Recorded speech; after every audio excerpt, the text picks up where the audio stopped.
So if it looks like a brand new channel, there's a reason. I moved my office since the last time we filmed, but you can be assured it's still the same old me, Dr. D, and you're still in eye school.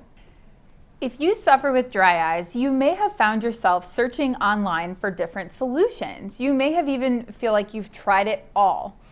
But is there such thing as trying too many different solutions at once? So there's actually something called Medicamentosa, and it refers to the medicine you're using being the actual problem. In eye care, I've seen this reaction both to prescribed medications as well as over-the-counter solutions. In today's video, I'll be telling you all about Medicamentosa as well as giving you some tips as to how to avoid having it occur with you. Welcome to Eye School with Dr. D, where my goal is to arm you with the knowledge you need to take control of your eye health and have the best vision possible. Like and subscribe for videos every week.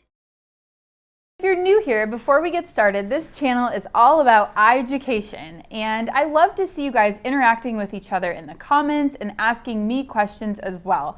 I definitely try to get to as many comments and questions as I can, so feel free to leave me one down below. If you could do me a favor, if you like this video today, be sure to hit the like button down below so that YouTube knows that this content is helpful. All right, let's get right into today's topic, which is called Medicamentosa. Medicamentosa is a drug-induced allergic reaction or sensitivity to the overuse of medications. Medicamentosa keratoconjunctivitis, so when we talk about keratoconjunctivitis, we're talking about problems with the conjunctivitis, and kerato means cornea. So medicamentosa keratoconjunctivitis is referring to the overuse of medications being a problem with the conjunctiva and the cornea. And so that's a descriptive term used to refer to ocular reactions to ocular solutions and medications that are producing an actual keratitis. Keratitis, of course, means we call it superficial punctate keratitis, or little dry spots, little abraded spots on your cornea. So this usually presents as what I mentioned, punctate keratopathy, little tiny dry looking spots on your cornea. However, there can be other clinical features that let me be able to know, let the clinician know it's a medicamentosa rather than another cause of what we call SPK, or superficial punctate keratopathy. When I say SPK, I'm literally referring to these tiny dry spots or almost like punched out spots on the cornea itself. So this is something that happens on the cornea.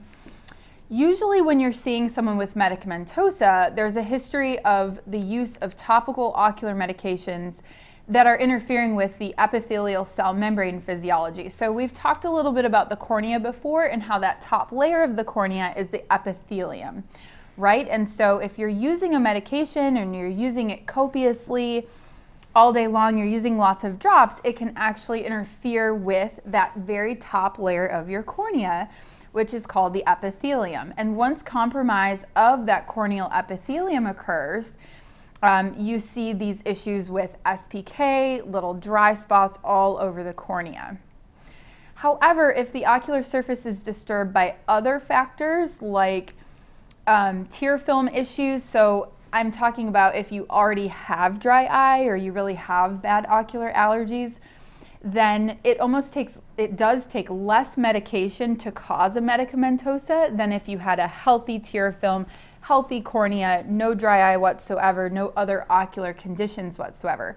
So I talk about this because a lot of you that watch this channel have dry eye and you're looking for things that might help you, but you have to realize that your cornea and your ocular surface is already somewhat compromised. And so at times, trying different medications at once, multiple different medications, can result in this medicamentosa problem earlier than someone who has a really healthy cornea to start with.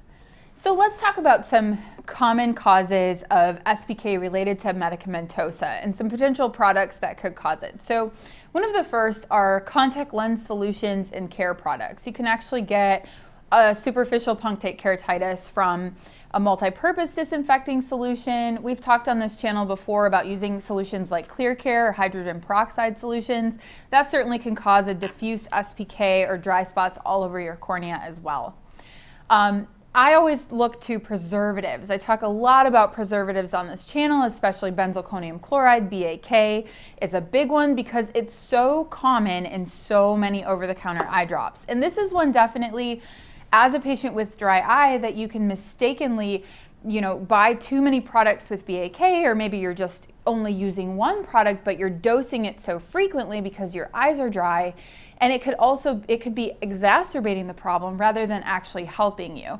And you're trying to help yourself. You're trying to use these artificial tears more often to make your eyes feel better, but that's resulting in more of this caustic sort of chemical on your eyes and causing this medicamentosa reaction.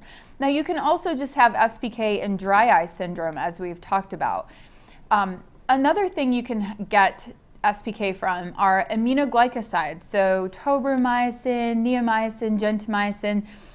Those are very commonly a cause of SPK, and especially generalized SPK all over your cornea. Another big one that I hope you don't have at home is a topical anesthetic. So we know as eye care providers, when patients come in with a scratch or something on their cornea, a foreign body even, proparacaine really makes your eye feel better quickly. It's a topical anesthetic. The problem with proparacaine is that dosed too frequently, it will debride your cornea. It will cause epithelial sloughing. It will cause that top layer to become impaired and to even just totally come off. So that's something that, don't ever steal that from a doctor's office. We try to watch it like a hawk. I know that sounds wild, but it's just when you're in that situation and your eye is scratched, you want that topical anesthetic, but it's actually detrimental to your cornea and can cause a medicamentosa. So it's something that I see in my clinic actually all of the time. I see a lot of dry eye patients, and I get a lot of patients who've seen other doctors or haven't seen other doctors but have been trying to treat their problem on their own. Maybe you've been watching a bunch of videos like mine and you're trying different medications. Oftentimes patients will come to me with an entire Ziploc bag of dry eye products that they've tried, and when I look at them, it's more than just dry eye. It's like the inflammation and the dryness is absolutely everywhere. And for me, that's a big tip off that, hey, let me look at all these medications because I think this person is just unintentionally overdosing themselves on BAK or something else. And so recently I had a patient like this where the inflammation and the dryness was just everywhere. And much to her dismay, I took the bag of drops and just said, okay, we're eliminating this one, this one, this one. And by the time I was done, I was only letting her take home like 2 or 3 drops. But the idea behind that is controlling what we're on, making sure almost everything is preservative free, so that if there's still an issue with the cornea, we know exactly what you are sensitive to and what's causing your medicamentosa. And sure enough, in follow-up, that patient's cornea looked 100% better. It really is amazing what I was able to do with just eliminating so many drops. And this is a perfect example of medicamentosa.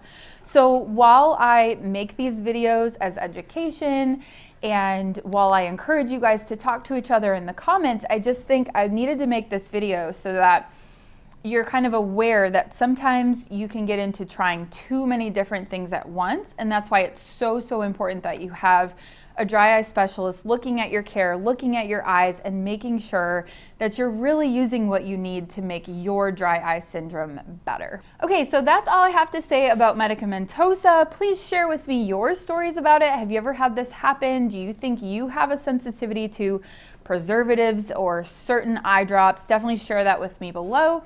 I definitely hope that helped you guys in your dry eye care. That is going to be it for today's iSchool lesson. I'll see you next time. Class is dismissed.